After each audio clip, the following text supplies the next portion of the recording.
WWE WrestleMania 42 has just concluded, and in a rarity for the Wrestling Old Head out of the portal of pro wrestling, I'm dropping right out of the portal to give you my live thoughts on what just transpired for night one of a two-night extravaganza, WrestleMania 42. Now, it is no secret that this build-up for WrestleMania has been completely chaotic. Maybe, just maybe, this was done on purpose. See, this year doesn't feel like, it never felt like a WrestleMania build. Fans were pissed off. There was TKO criticism, celebrities everywhere, ESPN involvement, ticket prices. The whole thing just felt odd. So WWE put it on TV. And hear me out here. WWE did this not as a storyline, but as the actual card structure. The smoking gun being Lesnar versus Oba opening Saturday on ESPN. That's one of the purest matches on the card. Old school heavyweight versus heavyweight, torch passing, legit wrestling. I mean, a childhood dream matchup. All the while they're promoting a Hulk Hogan documentary with the focus being Hulk Hogan against Andre the Giant. But it's opening the show on the ESPN broadcast that reaches non-wrestling fans. Is that wrestling first booking? That's distribution first booking. Let's be honest here. WWE's basically saying this is the future while treating it like content placement. And then it ends for night two with Punk versus Reigns. And that's going to be more than wrestling. Punk calling out the legacy of Roman Reigns. Roman Reigns calling out the legitimacy of CM Punk. All the while, TKO board looming over this with Pat McAfee getting involved. And we all know who is a TKO board member. It is the final boss, The Rock. So WrestleMania 42 night one is in the books. And I can tell you, this automatically, right off the rip, this was a lot better night one than WrestleMania 41. 100%. The format, the way that it was paced, I am not a fan of commercials. I understand that this is a commercialized product, and I understand that they need to sell revenue, and there's the whole rigmarole. This is a pay-per-view, not a premium live event. And I know they simulcast from ESPN2, and then they went to the ESPN app, but the amount of commercials was a little bit much. And I know you need a break in between the matches and stuff, and WWE's been doing this for a long time, and I should be used to it. But it really defines down the momentum when you have that amount of space in between the program. Wrestling is at its highest when you can build on the momentum, right? Like if you have a big moment like what we saw today with Paige making her return and Braun Breaker making his triumphant return, you want to build on that momentum and keep the excitement going. When you take too much of a break, it's like, for instance, for when you go to a movie theater and you watch a movie in the movie theater, imagine if after every story beat there was a commercial break. It kind of felt like that at times. However, I must say, way better start for WrestleMania 42 than for WrestleMania 41. This felt like WrestleMania.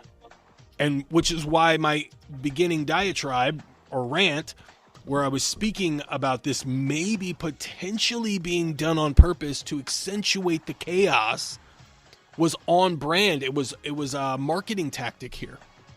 Because potentially what we saw on night one could be building to night two, and it could be a revelation of wrestling wins if people fight for it. Wrestling survives if they fight for it. And you've got John Cena as the host. I feel like you're setting stuff up here in a very familiar way. I mean, we have been living off of WrestleMania 40 this whole time, and we've kind of been circling the drain with WrestleMania 40, building off of that, the highest peak moment. And we've been hitting some lows, we've been hitting some dips, some dives, some loops. We're on a roller coaster. And WrestleMania 42 might send us on a different ride. but it's all depending on how they finish out night 2. So let's talk about night 1. Let's talk about what went down. So in the opening match, the Usos and LA Knight defeated the Visions, Logan Paul and Austin Theory, and I Show Speed. I Show Speed was put into this match kind of as a surrogate tag team partner. Logan Paul and Austin Theory basically peer pressured him into getting involved in this matchup. I thought I Show Speed was really good here because he did what he was assigned to do. He did his job, and his reactions, albeit a bit cartoonish at times, I felt was just right where you needed it to be. It didn't get too over the top. It didn't get undervalued. He played his role to perfection. And the story going into this, obviously, was that I Show Speed wanted nothing to do with this match. He was peer pressured in there by the bullies, Logan Paul and Austin Theory. And eventually he made a couple of mistakes, or maybe some things that Austin Theory or Logan Paul would assume were mistakes, which ended up drawing the ire of those guys and really getting I Show Speed punked and bullied. And that ended up costing Logan Paul the match, giving the Usos and LA Knight the victory. It was fine for what it was. Good idea for an opening match, because this is obviously the first match that's going to be on ESPN2. So most people are going to be tuning in and they see Logan Paul, readily identifiable, I Show Speed, super popular on the I almost said the World Wide Web. That shows you how old I am, right? But super popular on the social medias. So, instantly people that are not familiar with professional wrestling or haven't checked in a long time are going to be interested in this. Okay. Everybody did their job and it was really good. At the conclusion of this match, you saw Logan Paul get really, really pissed off at, I Show Speed. And because he was so pissed off at I Show Speed, it became an attack. So Logan Paul takes I Show Speed to the outside, beats on him really bad, throws him on the table, and we're expecting to see Logan Paul hit his signature frog splash through the table on I Show Speed. However, that is thwarted by the Usos and LA Knight, who had some sympathy, if you will, and they bring Logan Paul to the outside. LA Knight wakes I Show Speed up, which is interesting considering that LA Knight was a home invader for I Show Speed, and brings him into the ring and convinces him that he needs to do the deed. He needs to do that frog splash through the table on Logan Paul. And that is exactly what I Show Speed does. Big frog splash through the table. Obviously, that's going to be a viral moment. People are going to be talking about that because I Show Speed has always been the lackey for Logan Paul. This was the $1 Million Man, Ted DiBiase, and Virgil all over again, albeit a bit of a newer twist. So a modern day take on that idea, where Logan Paul had always bullied I Show Speed into doing the deed for him. There was a couple of times where I Show Speed was in that energy drink that Logan Paul was promoting for a while, the Prime bottle. He was inside of the Prime bottle and then he got beat up. There's a recurring theme here, and we got our finality for that storyline with I Show Speed sticking up for himself. Very reminiscent of Ted DiBiase and Virgil, if you know, you know. And so I Show Speed gets the revenge, and Logan Paul gets his comeuppance, and it's a big feel-good moment to open up the show, and especially on ESPN2. I mean, there's going to be a lot of people talking about that are not wrestling fans, for sure. And especially I Show Speed has like freaking 350 million fans that follow him. So that's a huge deal to get something like that. And that's exactly what the WWE and TKO were hoping to do at the beginning of ESPN2's simulcast of WrestleMania 42, is to get the most eyes on that product. And that for sure was a moment. As far as the match goes, it was okay. It was what Scott Keith would call perfectly acceptable wrestling. And that's what it set out to do. Everybody did their job. But definitely had a good start to the show to build that energy up. And then we transition into the non-sanctioned or unsanctioned match between Jacob Fatu and Drew McIntyre. Jacob Fatu coming out looking like he's ready for war. Drew McIntyre coming out in his, with the sword and everything, like the classic sword that he used a couple of years back, or 5 years back, looking like he's ready for war. And this match did something that I didn't think they were going to do. It introduced the toolbox. And I remember in my preview of the WrestleMania 42 Night 1, I was talking about probably not going to see the toolbox. Maybe we might see some blood, but I'm not really sure. We definitely didn't see any blood, but it definitely served its purpose as a street fight. This was a street fight, guys. This wasn't an unsanctioned match, because an unsanctioned match, they should have been fighting into the crowd. They should have been fighting in the backstage area. They should have been starting the fight out in the parking lot, for crying out loud. That is something of a non-sanctioned match or an unsanctioned match. But it's exactly what we did not get that, unfortunately. And but it was a WWE street fight through and through. One thing that I definitely need to talk about is Drew McIntyre hitting the Van Dam, Air Van Dam. He leaped over the top rope with a somersault, nailing Jacob Fatu. I didn't think I was ever going to see something like that from Drew McIntyre. An amazing feat of strength and something that I never would have expected from Drew McIntyre, so I have to call that out. We also saw a double jump moonsault from Jacob Fatu. These guys have great chemistry. This was a very hard-hitting match. They used the wrench. They used all kinds of different weapons at their arsenal. And at the end of the day, Jacob Fatu got the win. I think the right person won in this program, because they're going to be bringing Jacob Fatu up to the top of the card. Drew McIntyre, it doesn't hurt him in this loss. He's taken plenty of losses. This isn't going to be his last match. He's going to have other opportunities. He is a heel, but he's also a foil. That is the type of heel that he is. And I know that a lot of people are going to be upset because he dropped 2 big wins in a row. One to Cody Rhodes on SmackDown, where he lost the World Championship, and then this one to Jacob Fatu. But the truth of the matter is that this does not hurt the credibility of Drew McIntyre one iota. There is going to be a lot to talk about with Drew McIntyre, a lot more stories to go. And then I heard some rumor and innuendo that he might be filming another movie coming up really soon.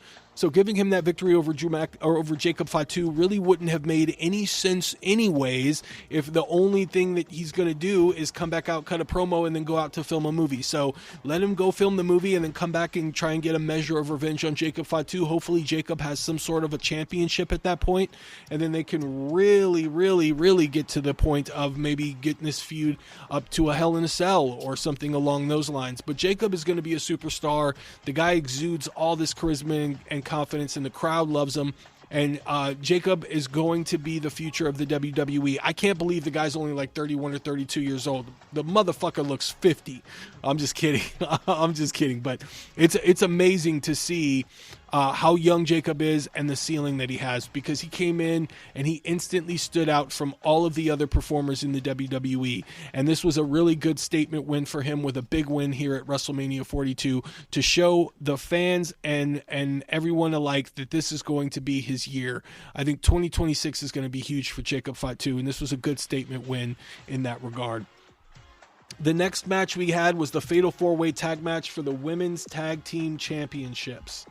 This is going to be a 4-way, and it was supposed to be the Irresistible Force, Charlotte Flair, Alexa Bliss, and Bayley and Lyra Valkyria, and Nikki Bella was not cleared to compete here. So I avoided all of the spoilers and all of the reports and all of this stuff about a potential return of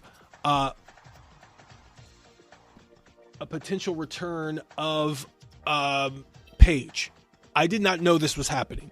So when she came out, it was immediately a super shock for me. I couldn't tell you how unplanned that was to see that. So that was amazing. Seeing Paige come out and team with Brie Bella here as a replacement for Nikki Bella was a huge moment. And that's a WrestleMania moment. That's what you expect from WrestleMania. You expect these big surprise returns and the pageantry and the celebrities involved. So this was right on brand with WrestleMania 42. This, again, the momentum just kept building at this point. The match was good for what it was. I mean, everybody got a chance to get their stuff in here, and they didn't overstay their welcome. I think it was just about under 9 minutes or so. And Brie Bella and Paige win the Women's Tag Team Championships, which was probably the right thing to do with Paige returning here, and she got super emotional. And that's another WrestleMania moment right there. I mean, this was big for Paige. I mean, it's been like 8 years since Paige was in the WWE. We hadn't seen her in a while after she let her contract expire with the AEW. She wasn't going to renew her contract. She was doing podcasts and she had other creative ventures and whatnot. And we knew eventually she more than likely would be stepping back into the WWE. And this was a big moment. I mean, this is the best moment that you could have ever expected for Paige's return. And what a huge moment as the women's tag team champion with Brie Bella. Now they have a couple of different storylines that they can go here with this. You know, obviously Brie and Paige, they can continue their momentum as the tag team champions. And when Nikki Bella is cleared, well, there you go. There's a ready-made feud going on there with Nikki Bella coming back and wanting to team with her sister. And Paige has AJ Lee. She has a couple of other young women's wrestlers. I mean, honestly, I am looking at the NXT star Tatum Paxley. Okay, that's who I'm looking at for Paige to kind of take under her wing. I think those two complement each other really well. And I don't know if Tatum Paxley is ready to get called up to the main roster. I've heard a number of other women's wrestlers in the NXT that are ready, that could be showing up. Sol Ruka, JC Jane, even Blake Monroe. I know those are the favorites. Those are the popular ones that are ready to come up. But if you bring Tatum Paxley up and you fit her with Paige so that they can go after the Bellas at some point down the line here when Nikki is cleared to compete, I think you really have something special there. And obviously, you know, Paige and AJ Lee, they also have some history, so you can also, you know, gear into something like that as well. But I think overall, with Tatum Paxley and Paige as a tag team, I think that is something that's really intriguing. And I don't know if the WWE is even going to consider that, but it was the first thing that I thought of when I saw Paige come out, which is like, Paige is all about helping the younger talent out. So it would have been really nice to see her bring Tatum Paxley up to the main roster and really help her by solidifying her as a threat, by letting her legacy kind of help build her up. So I would like to see that. I don't know about you guys, but I'm going to say that out loud and maybe put that into the universe, pun intended. So we're going to move on. Up next, another women's match. This is for the Women's Intercontinental Championship. Becky Lynch takes on AJ Lee. Now, in this entrance, the Wonder Years performed Becky Lynch's theme song. And I quite like this song. And I know I'm probably in the minority here, but I really dig the vibe of the song. It's maybe not an entrance theme per se. It's not like what you would be accustomed to hearing for wrestlers to come down to the ring with, but I like this song just in general. I like that style of music. And I'm into the way that it sounds. So I really liked it. And I thought that the lead singer for Wonder Years, I thought he performed it really well. This was, you know, I mean, when you're doing a live performance, there are times where the sound can be off. Maybe they can be off a couple of beats, you know, and so it doesn't sound completely correct. But I thought for the most part, it sounded like how it would sound coming off the PA system. And I thought it really sonically was pretty clean, to be honest with you. But, you know, of course I have a bias because I liked the song when it first came out. I've been playing it on Spotify and whatnot. So I really liked the theme song. And then AJ Lee coming out with the young girls, I thought that was really inspiring. You know, she's definitely an ambassador of mental health and positivity and helping the young children out and whatnot. So I thought that was also a really good entrance. The match was what it was. Again, they didn't overstay their welcome either. I think this one was just under 10 minutes or so, and they got right to it. You know, Jessica Carr being involved. I imagine that at some point we're going to get some kind of a finality between Jessica Carr and Becky Lynch. Now, you understand Jessica Carr has been training to be a professional wrestler. She wears a mask, and I think she worked for Evolve a couple of times. So there is this point where they're going to have to finish this at some point. Whether Adam Pearce wants to do it or not, he's going to have to sanction Jessica Carr to get in the ring with Becky Lynch so they can settle things once and for all. But in this scenario, towards the end of the match, Jessica Carr missed a moment, and Becky Lynch took advantage of it and was able to get the victory here. So she is the new WWE Women's Intercontinental Champion. I feel like we all kind of saw that coming because AJ Lee got 1 or 3 over on Becky Lynch in their previous encounters. So it was only a matter of time before Becky Lynch was going to get that one victory there. And, you know, obviously I feel like Becky Lynch at this point is going to be utilized better in the upper card for the women's division, maybe as far as going back into the women's world title scene.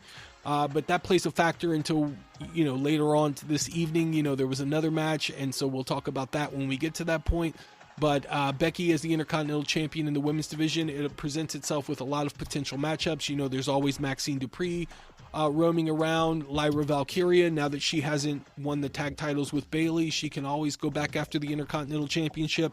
And of course, there's NXT call-ups and there's all these others. Becky's going to be a workhorse. And, I don't think we've seen the end of AJ Lee's run here. I think she is probably going to go away for a little bit, but she can always come back. And as I stated before, Jessica Carr is also going to be looming around, so I would pay attention to that as well. It would be interesting if she came on Raw the next night. Becky Lynch came on Raw the next night, got challenged for the Women's Intercontinental title, and then lost because of Jessica Carr. Now, that would be a story in and of itself, but it would also be something that would be interesting because I think they do need to pay this off in some ways really, really soon. And it would be interesting if they could do that at Backlash. To be honest with you, I'd be interested in seeing that. So Becky gets the win here, and the match, again, was fine for what it was. Not going to be the match of the night, but they increasingly get better the more that they work together. They don't have the house show circuit anymore. So the more that I see AJ Lee with Becky Lynch, I feel like the better they get. This was fine for what it was. And then we go to Gunther against Seth Rollins. This was, I think they had even stated it a couple of times. Michael Cole and Wade Barrett were making mention, like, if you think this is going to be a 5-star match, well, you've got another thing coming. This was a slobber knocker. This was a straight up what Jim Ross would call a slobber knocker. These guys beat the living shit out of each other, and it seemed very snug. It seemed very stiff at points. It seemed like a knockdown, drag out fight, and I absolutely loved it. I thought it was phenomenal. These guys put on a clinic in the ring. It wasn't a technical master class or anything like that. These guys really went out and had a knockdown, drag out fight, old school drag out fight, and I loved every minute of it. These guys really did what they were supposed to do at WrestleMania, which was show that they had some animosity. Now, they also alluded to the fact that about 7 years ago that Gunther and Seth Rollins, probably when Gunther's name was Volta, had a match, and the finish was inconclusive. So I guess Gunther had been wanting to get revenge ever since, and finally finished things. So the match is playing along, and towards the end, we get the table involved. There was a powerbomb on the ring apron from Gunther, and then a powerbomb onto the table. Seth Rollins got some, a measure of revenge, and then ended up doing the stomp on the table there on Gunther. And then we saw the return of Braun Breaker. Now, look, I wasn't the only one to talk about Braun Breaker potentially returning. I've seen a number of social media influencers and content creators talk about the fact that Braun Breaker was more than likely going to return. So this came as a surprise to absolutely no one. And it also gave the out so that Gunther can get the win and Seth Rollins can still look strong in defeat, because he didn't lose decisively. This was due to interference with Braun Breaker. It was nice to see Braun Breaker back. In the dream world, I would have loved to see Braun Breaker against Seth Rollins at WrestleMania, but this feud is probably just getting started, and they're probably going to be battling each other throughout the summer in some way, shape, or form. So I'm interested to see where they go with this. One of the highlights was Braun Breaker leaving after the interference and after Gunther got the victory, and then deciding to run back to the ring going yard. This guy sprinted down to the ring faster than I've ever seen anybody sprint down to the ring, and speared the ever-living crap out of Seth Rollins, and then embraced Paul Heyman on the top of the stage. So this is setting up for Braun Breaker. And Braun Breaker actually, he grabbed Seth Rollins by the neck, and I think he said something like, "You should have took me out when you had the chance." That's some gangster shit to say to somebody. I thought that was really well done. Up to this point, this was match of the night for me. Is it still going to be the match of the night after these next couple of matches? Well, it remains to be seen. So let's get into the next match. So it's Liv Morgan against Stephanie Vaquer for the WWE Women's Championship, and Liv Morgan comes out off her new single Trouble. I didn't hear the whole song. It definitely had some 90s choreography, kind of like a Britney Spears or Christina Aguilera vibe to it from the clip that I seen from it. This performance it reminded me of Madonna, straight up. This was Madonna Morgan. Straight up Madonna Morgan. This was a callback for you young kids that don't know. Just go type up any Madonna MTV performance from the 90s and you'll see exactly what I mean. I mean, when they ripped her clothes off, all of the dancers after the performance ripped her clothes off, and it kind of looked like you can see like a stud in her, nipple region, you know what I mean? It just was a straight up callback to, and obviously you couldn't see anything. It was just the alluded to style of the outfit. I think it was just a straight up callback to Madonna, in my opinion. And obviously she's charismatic. Liv Morgan is an insane person. Her character is outrageous, and that's what you love about the character. So then Stephanie Vaquer comes out, and she's stoic as always. She's smiling because this is a WrestleMania moment for her. And the match only goes like 6 minutes. It was very quick. It made me wonder, like, is somebody hurt? I mean, obviously you look at Liv Morgan and she still hasn't, that knot that she has on her head, and she's still got the dark circles around the eyes. So I wasn't even sure if she was cleared. So I would have expected Vaquer to get the win here, but it's actually quite to the contrary. It was actually Liv Morgan that got the win, and it was due to a myriad of interference. Roxanne shows up, Raquel shows up, and even Dominic Mysterio shows up, which I guess you could have kind of seen coming. You could have kind of expect something like that to happen in this scenario. But very quick match. I would have expected it to be a lot more hard-hitting, kind of akin to Seth Rollins and Gunther, and we just didn't get that. It was the quickest match of the night. So that's very unusual. I don't know what they're going to do with Vaquer after this. I mean, obviously she didn't lose decisively, so she still looks strong in defeat, very similar to Seth Rollins here. But this was a very, very quick match. And I wonder if something broke down, or I don't know, are they running out of time? Something happened, and I'd be interested to see what they have to say about that.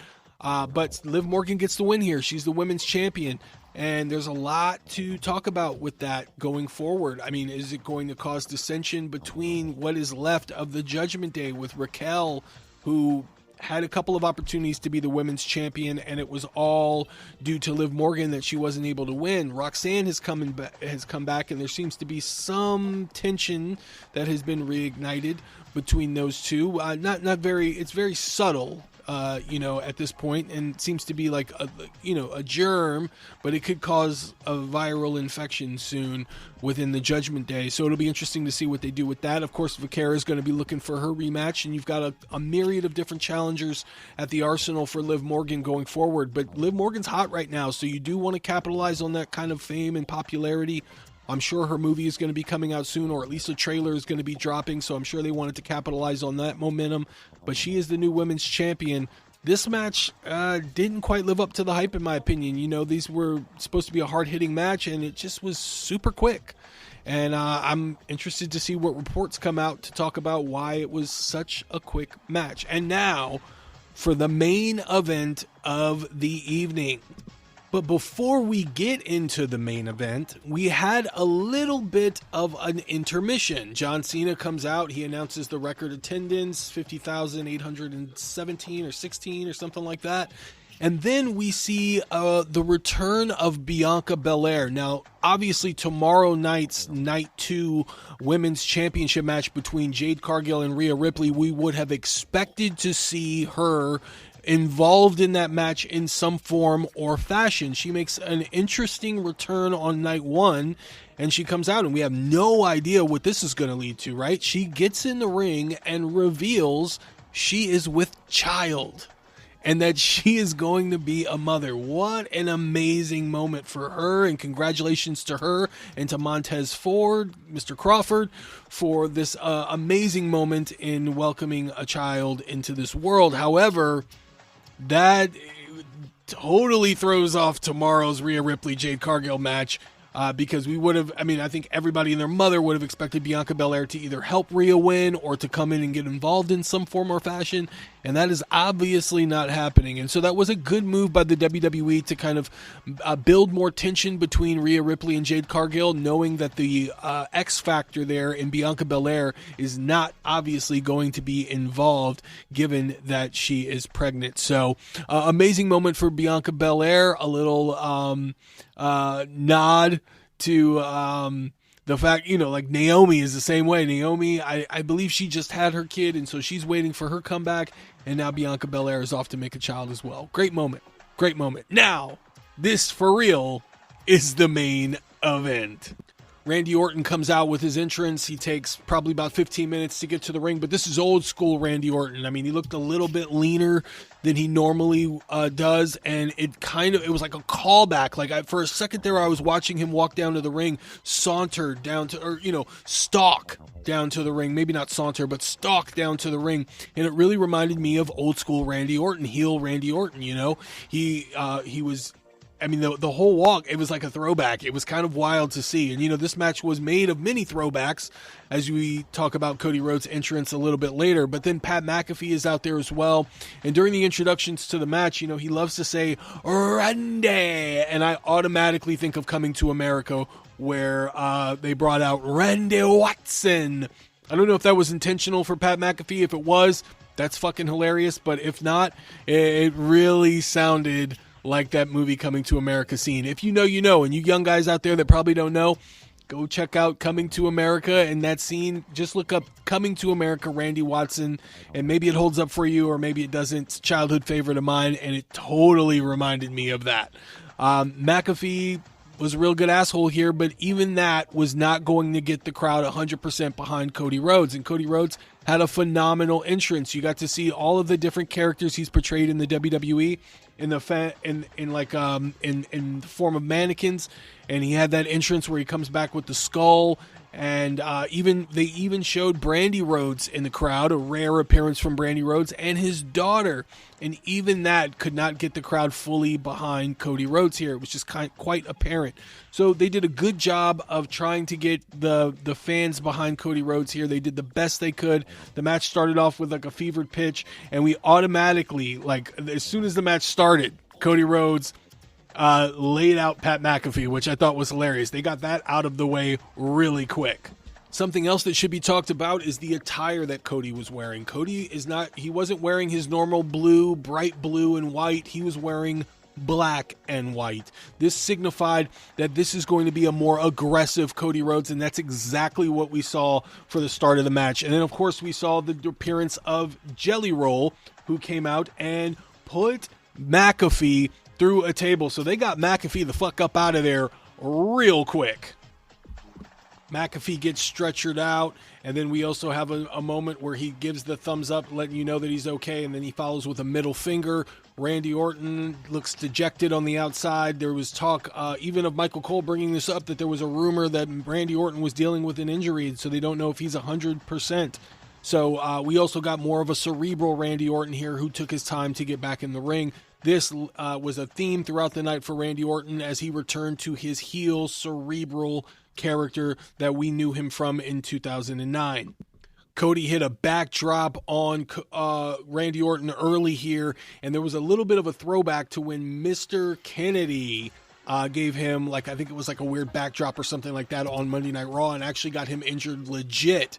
That was a nice key throwback, if you remember that. Mr. Anderson legitimately hurt Randy Orton in that segment.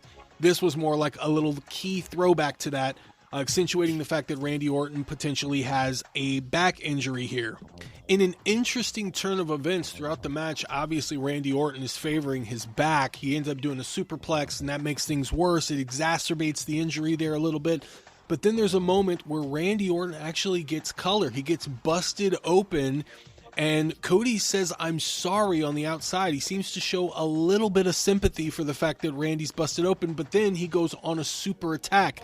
This does no favors to get the crowd behind Cody Rhodes. I'm sure a few of the people in the creative maybe thought that this was going to be a good idea, and then in a more intense and cerebral Cody Rhodes would get the crowd back into his good side, but this just seemed like more heel work from Cody Rhodes here, with Randy Orton playing the face in peril. It was actually really weird that they went this direction, but as you can see as it plays out longer, there was a reason why they did this. And it wasn't until Cody wiped the blood from the forehead of Randy Orton and put it on his chest that the crowd wasn't just shocked. There was a few people that actually liked that. So it actually did work after a while, and it also played a factor into the conclusion of the match. Rhodes attempted to do the RKO, and then Randy Orton was finding a way out of it until eventually, even after Randy Orton hit the crossroads, Cody was able to hit the RKO for a close 2 count. It was at this point that the crowd was chanting, "This is awesome," but it actually got drowned out by chants for Randy Orton. And Michael Cole was stating, this is a different Cody Rhodes that we're seeing. This played another factor into the difference in this match here. It seemed to be like a role reversal. It was very interesting the way that they were doing this, but it really made for an intriguing and suspenseful match. This, like I said, up until this point, my match of the night was Gunther and Seth Rollins. Things were about to change. Cody Rhodes hits a thumb to the eye on Randy Orton. Randy Orton temporarily blinded. He hits the RKO on Charles Robinson. It was at that point that Cody started to really exude heel activities here. And then Pat McAfee, after a RKO from Randy Orton, Pat McAfee runs down to make the count. Now, this was not a fast count. This was actually a slow count, which I thought was very interesting. Not a slow count in the sense that he was deliberately trying to count slower, but I would have thought he would have hit 3 fast counts and got the win here. Randy was a little upset at that and noticed that there was a little bit of a slower count from Pat McAfee, hits him with the RKO. That gives Cody Rhodes the opportunity to come back and hit the crossroads on Randy Orton and get the victory. Very interesting stuff here. This was something that I think we're going to be talking about for months to come here, because there seemed to be something going on that may over time present itself as a double turn. I'm just saying, because Randy Orton hit McAfee with that RKO after he hit that slow count, and that allowed Cody Rhodes to hit the crossroads and eventually get the victory here. We also noticed that Cody Rhodes hit a low blow. There seemed to be very little sympathy from Cody Rhodes on Randy Orton and his injury and the blood that was coming out. This seemed to be a more aggressive Cody Rhodes. And I think that we may be seeing some sort of an involvement here between the TKO brand and Cody Rhodes. Is Cody Rhodes going to actually sell his soul? He gets the win here and he retains the championship. Definitely something I did not see coming. I would have thought that Randy Orton was going to get the win here. I thought it was pretty much a guarantee that he was going to win, but he retained the title. And was it by any means necessary? Did we see a new Cody Rhodes because of this? Is this going to continue this plot, this idea? We have no idea, because after the match, we got to see Cody Rhodes get attacked by Randy Orton, who takes the championship belt and lays him out with it. Randy Orton then takes advantage of the fact that he laid Cody Rhodes out with the championship belt. I think there was a few people that expected maybe that Randy was going to hand him the championship after he did that, but no, the voices got into it, and then he hit the punt kick on Cody Rhodes, something we have not seen Randy Orton do in a long time. He was finally able to hit the punt kick. The crowd absolutely loved this and also chanted one more time. So this is obviously alluding to the feud between Cody and Randy being far from over. A very interesting move here. So they got rid of Pat McAfee. We shouldn't be seeing him in the WWE anymore, considering that Randy lost and Pat McAfee made his promise. Now, as any heel goes, a promise is not a promise when you're a bad guy. So we could see Pat McAfee show up again. McAfee seemed to be stooging for a bigger shadow leader, or leaders, if you will. So he played a position that I don't think we need much more of after this match. Very odd conclusion to this match. I mean, there's so many things to talk about, because The crowd obviously is going to be a different crowd than what we're normally used to seeing, but going up and leading up to this matchup between Cody Rhodes and Randy Orton, it was quite obvious that the crowd was not into the fact that Cody Rhodes was wrestling Randy Orton, and that the alignments of the two individuals was that Randy was the bad guy and Cody was the good guy. So one of the things that I figured was that Cody needed to be a little bit more aggressive. You know, he was that white meat baby face, you know, but he wears a suit. He has the busts. He's, he's Ric Flair. He's not his father, Dusty Rhodes, in the sense. He's not the common man. He's a rich elitist, but he's going after the TKO board of directors. And so it was just this cognitive dissonance that we saw in this buildup, where the fans more aligned with Randy Orton for his rebellion, for the fact that he was going against this corporate champion, essentially. You know, they have deemed him QB1. Stephanie slapped some sense into Cody, and he said, thank you. You know, I felt like Cody should have hit her with an RKO right there in MSG. I thought that would have been really good.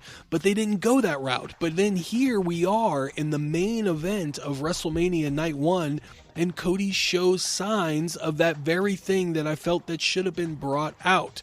So this is a very intriguing premise here. I'm not sure if they knew what they were doing. They definitely finished and concluded the story of McAfee, or at least that's what it seemed like they did. They concluded that story.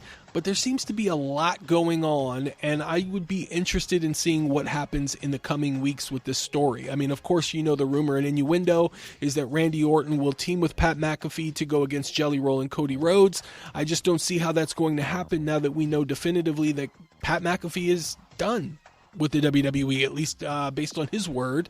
Now, obviously, there was no contract in this match that said if Randy Orton lost that McAfee would be banished from the WWE and whatnot.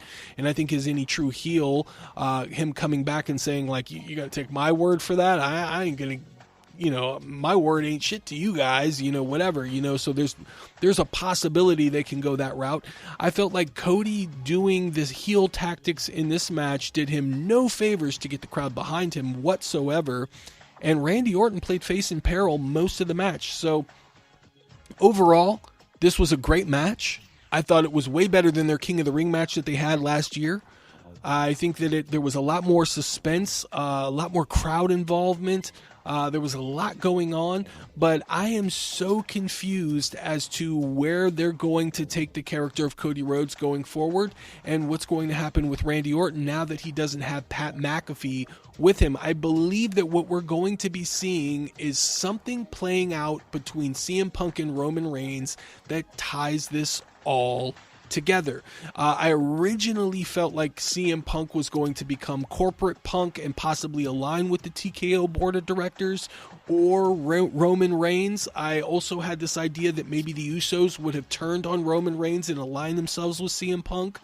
But there seems to be something that's going to happen tomorrow night at night 2 of WrestleMania that may involve Cody Rhodes. And it may give us a crazy scenario where Cody might turn heel here. And I've said this for years now, that I don't know if it's the right time. I don't know if we can be ushering in a new generation yet and somebody to take the reins of Cody Rhodes.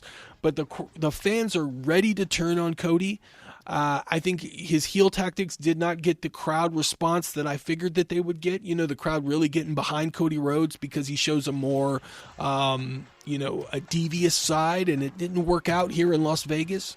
So maybe if he does turn heel, maybe the crowd will likely boo him, and maybe that's the right approach.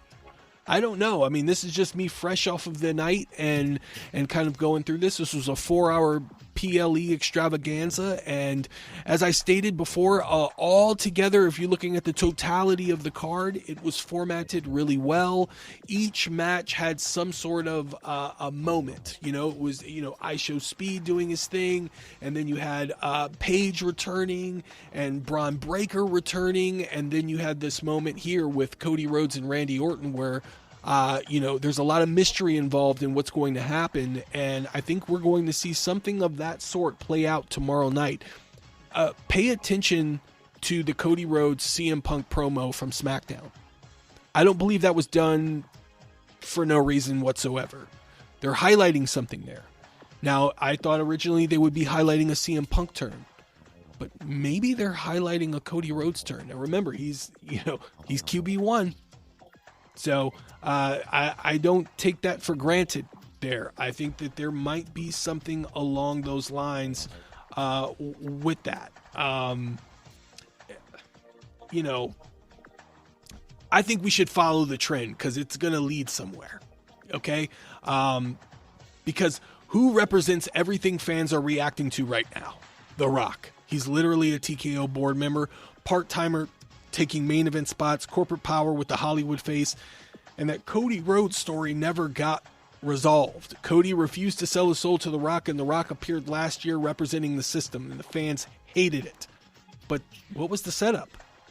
So maybe Cody actually sells his soul, and maybe John Cena's pleading with him not to do it. I mean, there's a lot that could go on tomorrow.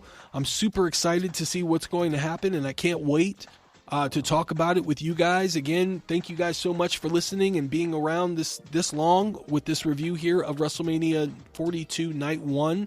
If you guys like this video and more, don't forget to hit the notifications bell and subscribe because it's free and it helps me out a ton. But I'd also really, really like to see what you thought of WrestleMania 42, what you think of the Cody Rhodes-Randy Orton match. Was it saying something telling us something of a foreshadowing of what's to come for night 2?